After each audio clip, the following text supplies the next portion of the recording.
welcome all of you to this wonderful panel discussion as we're launching our 8th edition of the State of the Mobile Marketing Report 2020.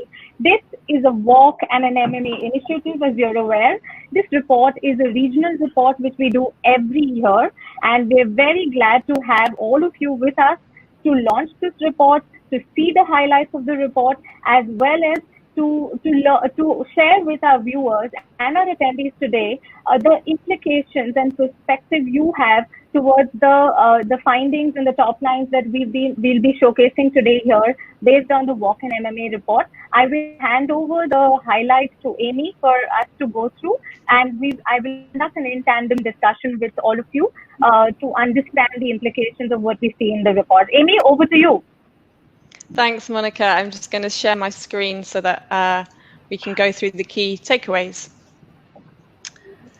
So this is a survey, as Monica said, like we've been running since 2013 with the MMA in APAC. Each year we survey both Walk subscribers and MMA members, asking them about their current and planned use of mobile in their marketing strategies. This year, 591 marketers responded to the wider APAC survey. And for the results that I'm going to present today, we've separately analysed the India cohort of 207 respondents. So almost half of these respondents were from Mumbai, with the remainder based across kind of 15 cities across India. And they came from quite a broad range of company types, so agencies, advertisers, and also technology vendors and media owners. So throughout the survey, some questions were asked of all respondents, some of just the advertisers, and some were worded so that agencies were answering with their typical clients in mind. And then the majority were managers and directors, with 33% at a director or senior director level.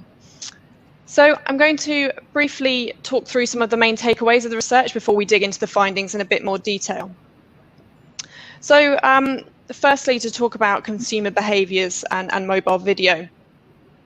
This year has been a strange one, obviously, due to COVID-19, and it's obviously had a big impact on budgets across the board, with widespread, sorry, I'm on the wrong slide there, with widespread marketing budget decreases reported. But this research and also Walk's ad spend data have indicated that mobile has been the most resilient channel throughout the pandemic. People have spent more time for both shopping and for social purposes, keeping in touch with friends and family. And over that time, what we've carried out the research with the MMA, mobile has gone from being a distinct channel to very much the core of digital marketing strategies. So now digital and mobile are pretty synonymous. And over that time, we've seen big increases in budget allocation to mobile. This year, half of our respondents are allocating more than a quarter of their budgets to mobile marketing. And Walk ad spend data shows that it's the fastest growing media. However, like I said at the start, COVID-19 has inevitably had an impact on budgets. We fielded this survey just after the peak in many countries. So we asked how their expectations of budget changes have been impacted by the outbreak. And prior to COVID, 66% were expecting their budgets to rise over the next year, but now only 55% have the same expectation. The second takeaway is that mobile is and will continue to be a key channel for marketers. The research found that on average, 33% of mobile budgets are being allocated to mobile video. And growth in consumption of mobile video is seen as the most significant consumer behaviour impacting marketing for 2020, according to the Indian cohort. In particular, advertising via mobile video will continue to increase in importance over the coming year as technologies improve and brands embrace the opportunity for advertising via social video and live streaming. The third takeaway is that metrics and measurement are the biggest barriers to growth in India. And we tend to find this is the case across the mobile research that we do. More than half selected this as their biggest barrier. And fragmentation across formats and standards and attribution really is difficult as a result. And finally, we found that this year, marketers are really thinking mobile first when it comes to creating content. In prior years, we've had more of a leaders and laggards type split in respondents, but this year, more than 3/4 of respondents are considering ad length and design when creating content for mobile. And the growth of e-commerce, particularly this year, has driven developments in mobile-based branded content and shoppable ads. And when creating this content, the majority are personalizing experiences to individuals and combining those experiences with TV and display advertising to create those tailored journeys to purchase. So I'm going to move on to the first section, and then we'll follow this with some questions from the panel. So this slide really illustrates what I was saying a few moments ago about mobile being a key channel for marketers, and how the majority are thinking mobile first when creating content and digital strategies. And that's really driven by what's shown in this chart, that for the vast majority, so 88%, mobile is playing a significant role in the purchase journeys of their consumers. And I think this, in the report, we cite some research from Zenith, which predicts that by next year, consumers will spend an average of 930 hours a year accessing the internet via mobile. And as we all know, India is one of the biggest markets for mobile usage, and that's still growing. This second chart shows the consumer behaviours typically involving mobile devices the marketers will think will have most significance for them over the next year.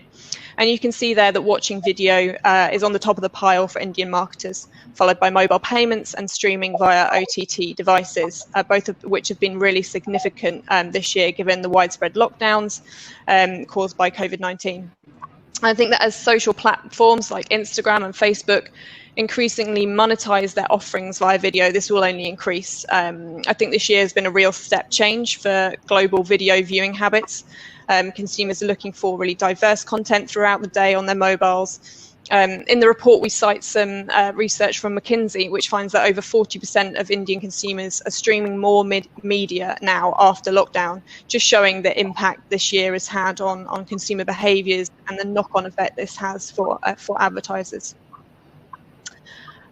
This chart shows the types of mobile marketing and advertising that respondents have been focused on this year. At the start of this webinar, I talked about the growth in mobile video budgets, and that significant allocation to mobile video is reflected in the proportion of Indian marketers who are focusing on mobile video in 2020. And this focus is mainly on mobile video via social. Facebook is used by nearly every single respondent in India, so 97%. And YouTube and Instagram are second and third in popularity. And this final slide in this section just shows that budget allocation split. So you can see how mobile video and social are usually working in tandem with each other by their equal budget allocation. And those two have a significantly higher allocation than other channels like search and display. And with that, I'm going to stop sharing my screen and return to the panel so Monica can field some questions. Yes, sure. Thank you so much, Amy. Those insights are definitely very powerful, and there is a large audience who's been sort of, surveyed for it. So it is pretty reflective of what the trends we see. So let me quickly take a question to Indraneel to begin with. So Indraneel, you've looked at the report, we've spoken. What do you think the video growth can be attributed to? And how is Sony Lift looking at, capitalizing on a trend like the kind we are seeing where growth is so inorganic, specifically on the mobile, where there's such high consumption on the mobile? How are you addressing that? Okay, there are a whole lot of factors. First is what Amy's report shows, there is a shift in consumer behavior or a viewer behavior, or people are spending more screen time on mobile. There is entertainment on go, in the sense that which was not possible without mobile. So all those things are there. The key part of it, there are two kinds of videos, which I believe has fueled this growth. Okay, one part is what I can call it as a user-generated content. That has really created. And when I say user-generated content, there are technologies. Everybody knows whether the platforms or apps we are talking about. They have technologically enabled users to create very good quality videos. That is one of the key things. We all knew YouTube, but after that, there are many things. But what's key for us, like I'm in the business of creativity and innovation. I think that is where I'm going to tackle more of why why the curated business or the professionally created videos, why is that growing in an inorganic way? It's a combination of innovation. It's a combination of understanding the mobile viewers and creating and repurposing of content. That's what is creating a new set of viewers from mobile, and we are constantly doing that. So that's my thing for video growth. Yeah. Interesting, interesting. Anurita, welcome again. And I do know you kind of tried hard to beat all the technical challenges, but glad to have you. And we've also seen this report and spoken about our, the observation we had about the fact that 45% of the respondents actually said mobile video is one of the top most viewed content pieces, and so did the marketer agree that it is a priority investment area. So how is GST responding to this high growth demand in video, and how are you sort of pivoting your plans around it? And could Anurita hear us? Have we lost her? Okay, so maybe when she joins us back, we will take the same question with her. So Indraneel, I'm going to bring this back to you. You mentioned something very interesting about how mobile engagement is being tackled. So tell me, the report says 79% of our respondents agreed that mobile customers are highly engaged, which is basically the marketing and advertising community believes that this is, a user who's highly engaged. So how do you offer, ongoing innovation, fresh content to make sure that we are able to meet this demand, that they have on mobile video? So how do you keep it fresh all the time? Yes, so we're always on our toes. Let me take certain examples to see that what kind of or students, but big things. So Sony Live, next we are creating. Before that, I think the first thing was the change in mindset. About even as low as say 2 years or 1.5 years back, we considered mobile as a second screen to the other screens, like be it a feature film or be it a television show. Mobile was like a second screen which was supporting the primary screen. Okay, so that was about say maybe 1.5 years back. I think the first change in mindset came that you think mobile first and think that's the only screen which you have. Okay, that's the first thing. So you create a repurposed content for mobile. So let me take certain examples of how we are trying to do. It's a continuous process. There is a lot of innovation. Okay, now in the scripted version of it, we are developing shows. So no, one of the criteria which we use for our mobile is the show binge worthy. Okay, is the show can be consumed pretty easily? Okay, is it binge worthy? Is the one filter which we put. So to do that, say for a scripted show, we are creating series which are maybe 10 to 12 minutes each episodes. Okay, and with this 10 to 12 minutes, you forms a larger part of the story arc. So if you just consume 10 minutes, you will be satisfied. There is a beginning, middle, and end of the storytelling. But each of those 10, 12 minutes can add up to maybe a feature film length.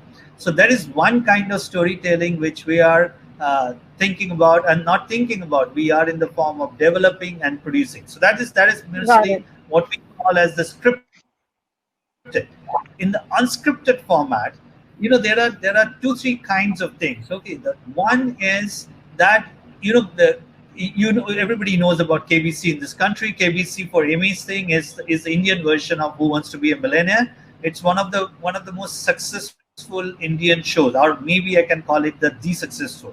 Now, one of the thing is the game show. Now we have a second screen which is called as a play along of a KBC. But herein we are developed a content, okay, which will be on mobile only, and it will have the similar features of a game show. So everybody who is actually will be playing, like everybody is on a hot set. So all your mobile consumers will be like players in the studio. Okay, so that's the kind of innovation which is happening. Now on the second screen application, there are lots of innovation where Amy spoke about personalization, wherein polling. So I'm going to come back to you. I'm going to come back to you on personalization. That's another question I have separately for both of you. But before we lose Anurita again, let me take the question which I was trying to ask her earlier. So Anurita, I hope we can hear you out on this one. So I was asking you, how are you prioritizing investments in mobile video, and to what extent have you relooked at your plans to accommodate this inorganic increase in mobile video consumption? Well, Over thanks, to you. Monica, and I hope you can hear me well. And yes, it's been a pretty technical challenge at I don't know which end, but somewhere. And thanks for your patience. But to answer your question, and as Indraneet was saying, that many years ago, the mobile screen was pretty much the second screen, the third screen, perhaps even the fourth screen at some point in time. But in Right. today's, it's the primary screen of entertainment. It's the primary screen of consumption. So as organizations, as brands, it is important for us to fundamentally have mobile marketing as a critical component of our plans. And as we progress, the spends are only going up because it works on different levels. It works on whether it's additional reach, harder to reach areas. So, for example, there are TV relatively dark belts in India still, and mobile really comes into play at that point in time. So whether it is tier 4, tier 3 markets, whether it is rural markets, where we are very strategically using mobile, but the kind of platforms are largely video, because it's primarily used for entertainment. It could be social, where Facebook and other formats come into play, and how we integrate, whether we are talking, for example, in our case, we talk to dentists as well, through Right. platforms like WhatsApp, through even Librate and Fractal for that matter. But the first and the important port of call for many consumers, besides the traditional media, is mobile, and therefore it's becoming increasingly very important for all marketers to treat it with respect. Interesting. I think that's very well put. I'm going to quickly ask you a follow-up question before I move to back to Amy and get her to complete some more highlights before we come back on more conversation. So another question to you is, we've also seen, and our report showcases that e-commerce has been growing at an accelerated pace in the last 2 quarters. And it has become a very important touch point when it comes to sales and distribution. So how is GSK addressing an opportunity of this nature, and what are the ways GSK is viewing e-commerce in the current time? Thanks for asking the question, Monica. And as you rightly said, in the current times is the catchword and the catchphrase, which is, today's consumer is, there is no such thing as an online life and an online life, offline life. It's all integrated. And as with behavior ourselves as well, we lead multiple lives of duality, lives of multiplicity. So it's not one unique purchase journey. It is multiple consumer decision journeys, whether I'm driving my final purchase at e-commerce, or whether that final purchase is happening in offline retail.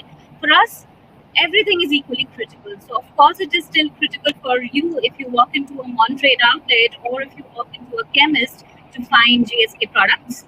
But it is equally critical for you if you want to be searching on Amazon, which is why we partner very closely with all kinds of platforms, including Big Basket, including brokers, including Amazon Marketing Services, which not only gives us a great platform to educate consumer about our brands, to give them solid experiences about what our brand and proposition is all about, but at the click of a button, be readily available. So where the consumer is, you will find us. Like all marketers and like all successful organizations, it is about adapting, being flexible, and of course, it is equally critical, as with others, for us to leverage this rising and increasingly popular channel.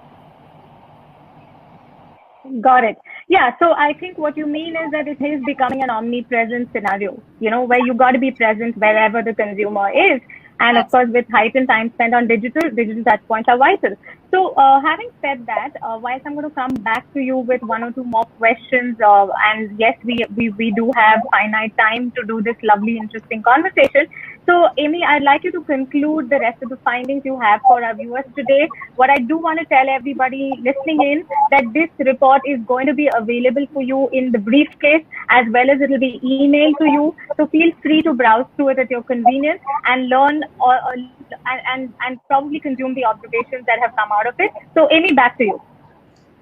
Thank you. Just share my screen again.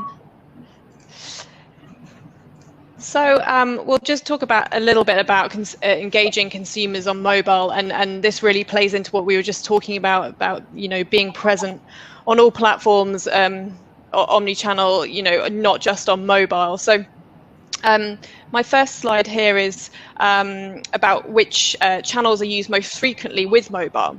So you can see here that TV and desktop search and display are the most common partners for mobile. And in this research, we found that though mobile budgets are increasing each year we run the survey, the majority of marketers are still spending less than 25% of their budgets on mobile marketing and advertising in India. So though allocations to digital media have been increasing, particularly with this swing we've seen towards performance marketing over brand building that we've seen in recent years, this chart shows that TV is still a really important partner to digital channels in India. And this slide shows the tactics being used to increase engagement on mobile devices, with personalization at the top and then mobile-specific design and content in second and third. One of the great benefits of mobile marketing is the opportunity to personalize messages through a variety of factors. So location data, creating kind of tailored offers based on user data and that kind of thing. So what this chart really shows is the range of tactics being used by marketers in India. So all but one option was selected by at least a third of respondents. And it really shows that marketers are focusing on how to engage consumers in a variety of different ways using mobile. And then this is just a further chart to exemplify that point. So we asked how far marketers agreed that they were considering ad length and design of creative for mobile, and 77% agreed that they were, which is really reflective of how central mobile is to marketing strategies in Asia.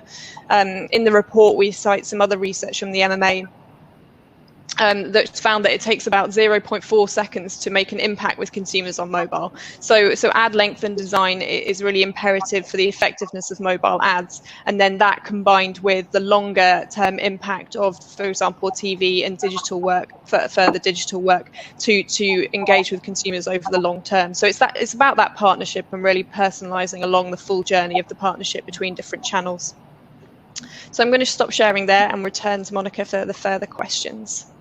Thank you, Amy. And whilst I'm going to come back to you to give us an overall regional view towards the end, I have two more questions for our panelists. And Anuradha, I'm going to come back to you based on what we just saw. As you saw, the research says that desktop search and display is used alongside with mobile as commonly as television. So are you shifting your digital-led strategy and divesting from offline to mobile and digital? Or it's not really the way you see planning working for you? No, absolutely. As I said earlier, that it is critical for us to adapt to the changing times. So for us, intuitively, if people are actively reaching for the mobile screen for either their social networking needs or mobile payments, or the ways that we leverage it is, for example, we partner very strongly with both Google and Facebook. So whether that's video content, where we are feeding in video and relevant content, whether those are chatbots with WhatsApp, where we are engaging with consumers directly and looking at their, for example, if somebody has a tool sensitivity need, then we have partnership with WhatsApp where we can drive that. Similarly, we've tried voice activation with Google, and that works as well. But the critical part is how do we connect the consumer to what they need. And similarly, dentists who are critical to our business as well, especially in COVID times, how have these healthcare practitioners been able to reach consumers back? So it's all interactive and it's all very intuitive. And we as a brand, therefore, are partnering with, for example, platforms like Librate and Practo, where doctors reside, where not only do we educate them, not only do we interact with them as a brand and engage with them actively, and here, frankly, we have to be mobile friendly. We have to make sure that they are finding this platform communication which is very simple and intuitive. And at the same time, we make a full close by ensuring that they have a tie back with consumers as well. Consumers are keen to interact with them digitally and through mobile at this point specifically. So yes, as a brand, said absolutely yes, that it's becoming increasingly a part of Hear you. hear you. I think that does set some great context to what we're seeing in the report. Indranil, you were talking about personalization. I'm bringing back that question to you. You know, our report, like we saw, 69% of the marketers are focusing on personalization. So how do you think, OTT as a medium, creativity as, as a carrier is enabling this need for a marketer to be personalized? Okay, so there are two kinds of things as content creators. One works on gratification. So it's like you engage with the content, you get some prizes, you get some benefits and things like that. So there are multiple formats or multiple ways people are doing that. Okay, so like KBC Play Along is one of the things. Like you get something out of the show. But the bigger thing is that the most powerful thing is when a viewer actually believes that he or she is contributing to the outcome of the show. And they Right. believe that they're a part of the show and their opinion matters. This is in unscripted formats, which we call as nonfiction. It has been done very, very effectively through things like polling, through things like voting, through things like viewer choice and stuff like that. There was one channel who did a live show where the polling was used for the outcome of the show or the outcome of the contestant selection. Okay, so that is one kind of personalization which is done. But the other one, which has been tried not so much in India, but it was tried in US, about a scripted show where you actually choose that which way the story you want to tell. And so there will be one show with various versions, and you choose to sort of view the version you like to do. Okay. So I don't know whether people are aware of there is a big show called Black Mirror. They did a feature film where after every 15 minutes the viewer can choose that what direction they want to take the story. I'm not sure about the success of it, but it definitely shows the way the future will be. So the viewer will feel like a part of the storytelling. Okay, so that is where a lot of innovation and experimentation are being done. Some will be successful, some may not be, but so personalization also, there is another way people are doing is technology, like algorithms Right. which are created in the whole pool of the shows which you have. The technology actually suggests you that what kind of shows you want to watch. We all know the Correct. platform we are talking about. There are but for that you need humongous amount of data analytics before you reach there. So for the Indian True. OTT platforms, maybe they will take another 1-2 years time to gather the data or the amount of content and push it to you. Got it. I think that's excellent. So what I hear you say that content is becoming more and more agile. Just to keep it very fresh. And what I hear Anurita say that there is no escaping from omni-channel marketing anymore. You got to be where the consumer is. I'm going to get Amy to do some last remarks for us on the report and a larger observation in terms of how is this report looking at a regional level and how different is it from what we saw in India. And then we can call it a wrap given the fact that we have other sessions coming up. While we have a lot of questions for both of you, so we will have them emailed to you so you can respond to our viewers on the same. So Amy, back to you. Thank you. So yeah, to your final point there. The results across APAC were fairly similar across markets, but where India differed was definitely on that on the use of mobile video. Although it was high in all markets across Asia, we really specifically saw in India that that marketers are really focusing on mobile video this year and perhaps putting a little bit more budget towards it.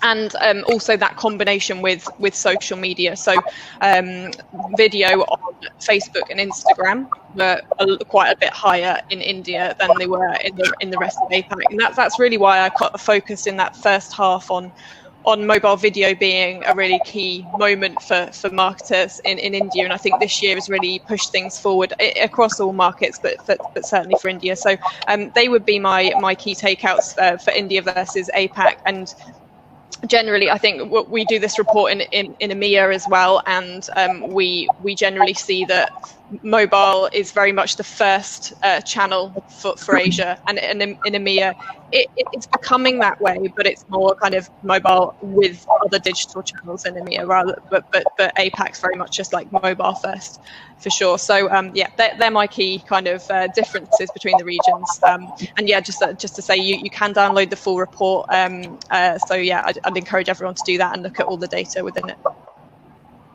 Great. I think those were again very useful insights to capture from a regional standpoint.